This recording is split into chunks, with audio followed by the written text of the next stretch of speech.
شروع کرتا ہوں اللہ کے ببرکت نام سے جو دلوں کے بھید خوب جانتا ہے۔ محترم سامعین، السلام علیکم ورحمۃ اللہ وبرکاتہ۔ جناب سامعین، آج کا ہمارا سبق سورہ البقرہ کی آیت نمبر 13 سے لے کے آیت نمبر 15 کی تفسیر ہے۔ تو اس سے پہلے میں ان آیات کی تلاوت کرنا چاہوں گا۔ بسم اللہ الرحمن الرحیم۔ وَإِذَا قِيلَ لَهُمْ آمِنُوا كَمَا آمَنَ النَّاسُ قَالُوا أَنُؤْمِنُ كَمَا آمَنَ السُّفَهَاءُ أَلَا إِنَّهُمْ هُمُ السُّفَهَاءُ وَلَكِنْ لَا يَعْلَمُونَ وَإِذَا لَقُوا الَّذِينَ آمَنُوا قَالُوا آمَنَّا وَإِذَا خَلَوْا إِلَى شَيَاطِينِهِمْ قَالُوا إِنَّا مَعَكُمْ إِنَّمَا نَحْنُ مُسْتَهْزِئُونَ اللَّهُ يَسْتَهْزِئُ بِهِمْ وَيَمُدُّهُمْ فِي طُغْيَانِهِمْ يَعْمَهُونَ۔ ترجمہ۔ اور جب ان سے کہا جائے کہ تم اسی طرح ایمان لاؤ جیسے اور لوگ ایمان لائے تو کہتے ہیں کیا ہم بے وقوفوں کی طرح ایمان لائیں؟ سن لو، بے شک یہی لوگ بے وقوف ہیں مگر یہ جانتے نہیں۔ اور جب یہ ایمان والوں سے ملتے ہیں تو کہتے ہیں ہم ایمان لا چکے ہیں، اور جب اپنے شیطانوں کے پاس تنہائی میں جاتے ہیں تو کہتے ہیں کہ ہم تمہارے ساتھ ہیں، ہم تو صرف ہنسی مذاق کرتے ہیں۔ اللہ ان کی ہنسی مذاق کا انہیں بدلہ دے گا، اور ابھی وہ انہیں مہلت دے رہا ہے کہ یہ اپنی سرکشی میں بھٹکتے رہیں جیسے اور لوگ ایمان لائے۔ الناس سے صحابہ کرام رضی اللہ تعالی عنہ اور ان کے بعد ان کے کامل اتباع کرنے والے مراد ہیں۔ نجات والے کون لوگ ہیں؟ اس آیت میں بزرگان دین کی طرف ایمان لانے کے حکم سے معلوم ہوا کہ ان کی پیروی کرنے والے نجات والے ہیں، اور راستے سے ہٹنے والے منافقین کے راستے پر ہیں۔ اور یہ بھی معلوم ہوا کہ ان بزرگوں پر طعن اور تشنیع کرنے والے بہت پہلے سے چلتے آ رہے ہیں۔ اس آیت کی روشنی میں صحابہ کرام اور بزرگان دین رحمت اللہ علیہ کے متعلق اپنا طرز عمل دیکھ کر ہر کوئی اپنا راستہ سمجھ سکتا ہے کہ صحابہ کے راستے پر ہے یا منافقوں کے راستے پر ہے۔ نیز علماء اور صالح اور دیندار لوگوں کو چاہیے کہ وہ لوگوں کی بد زبانیوں سے بہت زیادہ رنجیدہ نہ ہوا کریں، بلکہ سمجھ لیں کہ یہ اہل باطل کا قدیم دستور ہے۔ نیز دینداروں کو بے وقوفوں سمجھنا، ان کا خیالات کرنا کہ یہ دیندار لوگ بے وقوف ہیں، اصل میں یہ جو کہنے والے لوگ ہوتے ہیں وہ خود ہی بے وقوف ہوتے ہیں۔ صحابہ کرام رضی اللہ تعالی عنہ کی بارگاہ الہی میں مقبولیت اس آیت سے معلوم ہوتی ہے کہ تاجدار رسالت صلی اللہ علیہ وآلہ وسلم کے صحابہ کرام رضی اللہ تعالی عنہ اللہ تعالیٰ کی بارگاہ کے ایسے مقبول بندے ہیں کہ ان کی گستاخی کرنے والوں کو اللہ تعالیٰ نے خود جواب دیا ہے کہ صحابہ کرام رضی اللہ تعالی عنہ کے بارے میں حضرت ابو سعید خدری رضی اللہ تعالی عنہ سے روایت ہے کہ حضور پرنور صلی اللہ علیہ وآلہ وسلم نے ارشاد فرمایا کہ میرے صحابہ کو گالی گلوچ نہ کرو، ان کا مقام یہ ہے کہ اگر تم میں سے کوئی احد پہاڑ کے برابر سونا اللہ کی راہ میں خرچ کرے تو اس کا ثواب میرے کسی صحابہ رضی اللہ تعالی عنہ کے ایک مد، ایک چھوٹی سی مقدار بلکہ آدھا مد خرچ کرنے کے برابر بھی نہیں ہو سکتا۔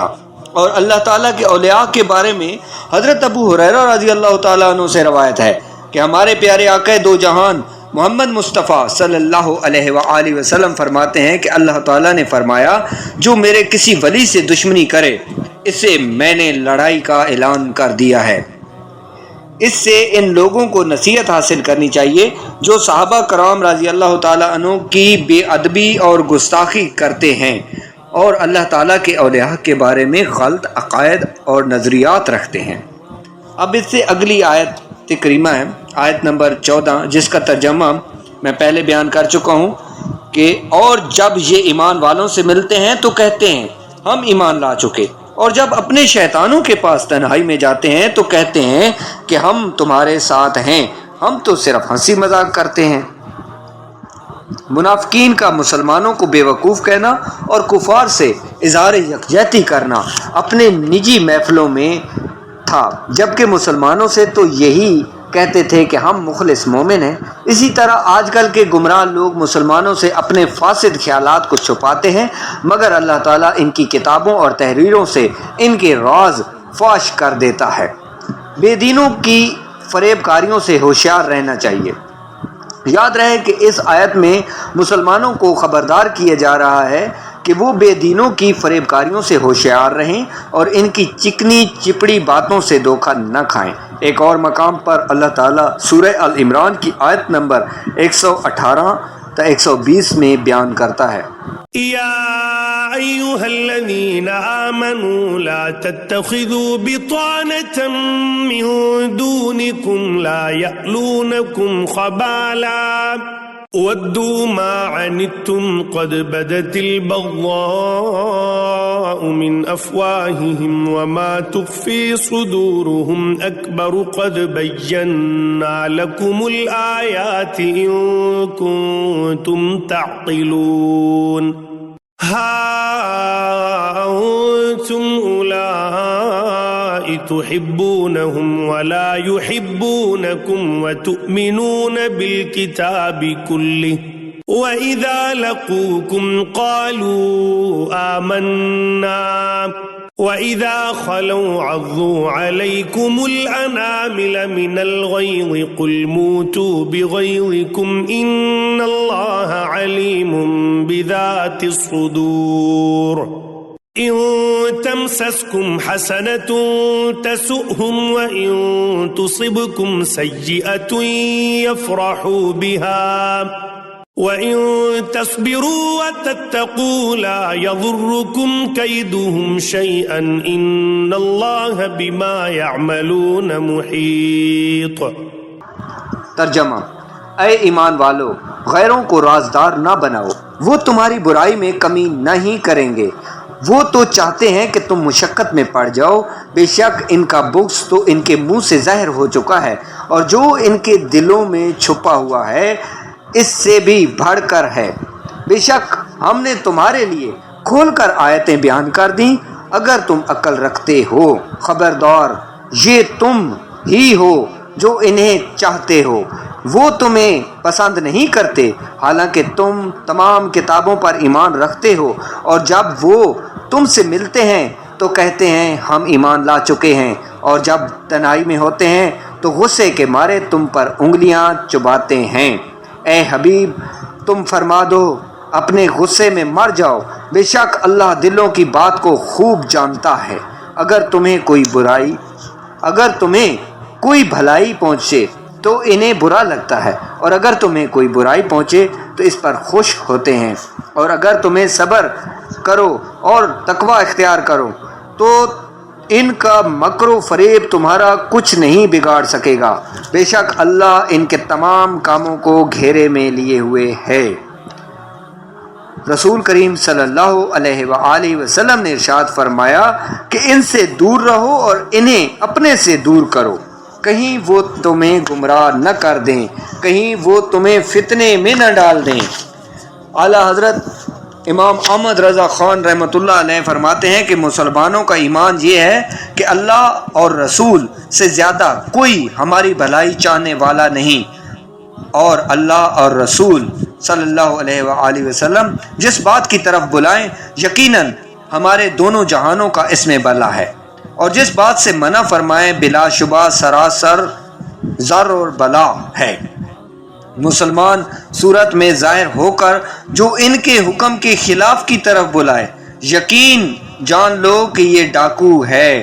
ان کی تعویلوں پر ہرگز کان نہ رکھو۔ راہزن جو جماعت سے باہر نکال کر کسی کو لے جانا چاہتا ہے، ضرور چکنی چکنی باتیں کر کے، اور جب یہ دھوکے میں آیا اور ساتھ ہو لیا تو گردن مارے گا، مال لوٹے گا، شامت اس بکری کی کہ اپنی رائی یعنی چرانے والے کا ارشاد نہ سنے، اور بھیڑیا جو کسی بھیڑیے کی اون پہن کر آیا اس کے ساتھ ہو لے۔ ارے محمد مصطفیٰ صلی اللہ علیہ وآلہ وسلم تمہیں منع فرماتے ہیں، وہ تمہاری جان سے بڑھ کر تمہارے خیر خواہ ہیں، تمہارا مشقت میں پڑنا ان کے قلب اقدس پر گراں ہے، واللہ تم پر اس سے زیادہ مہربان ہیں جیسے نہایت چہیتی ماں اکلوتے بیٹے پر ہوتی ہے۔ ارے ان کی سنو، ان کا دامن تھام لو، ان کے قدموں سے لپٹ جاؤ۔ اور جب اپنے شیطانوں کے پاس تنہائی میں جاتے ہیں، اسی آیت میں ہے کہ جب وہ تنہائی میں اپنے شیطانوں کے پاس، یہاں شیطان سے مراد کفار کہ وہ سردار مراد ہیں جو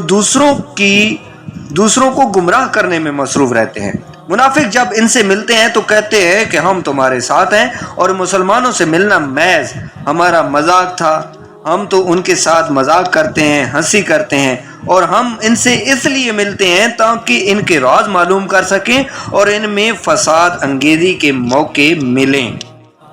منافقین صحابہ کرام رضی اللہ تعالیٰ عنہ کے سامنے ان کی تعریفیں کرتے ہیں اور بعد میں ان کا مذاق اڑاتے تھے۔ اس بات کو بیان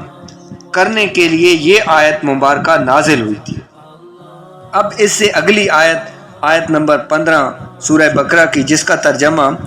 اللہ ان کی ہنسی مذاق کا انہیں بدلہ دے گا، اور ابھی وہ انہیں مہلت دے رہا ہے کہ اپنی سرکشی میں بھٹکتے رہیں۔ اللہ تعالیٰ استضاء اور تمام عیبوں سے پاک ہے۔ یہاں جو اللہ تعالیٰ کی طرف استضاء کی نسبت ہے، اس سے مراد منافقوں کی استضاء کا بدلہ دینا ہے، اور بدلے کے وقت عربی اور اردو میں اسی طرح کا لفظ دہرایا جاتا ہے جیسے کہا جائے کہ برائی کا بدلہ برائی ہی ہوتا ہے، حالانکہ ایسا نہیں ہے۔ برائی کا بدلہ جو ہوتا ہے وہ عدل و انصاف اور آدمی کا حق ہوتا ہے۔ یہاں تک میں نے سورہ البقرہ کی آیت نمبر 13 سے آیت نمبر 15 کی تفسیر بیان کی ہے اور منافقوں کی منافقت کا حال بیان کیا ہے۔ اللہ تعالیٰ ہمیں قرآن پاک پڑھنے، سمجھنے اور اس پر عمل کرنے کی توفیق عطا فرمائے۔ یہاں پر ہم اپنی اس سبق کا اختتام کریں گے، اور اللہ سے دعا ہے کہ جو کچھ ہم قرآن پاک کی صحیح تعلیمات سے سیکھیں دوسروں تک پہنچانے میں ہماری مدد فرمائے۔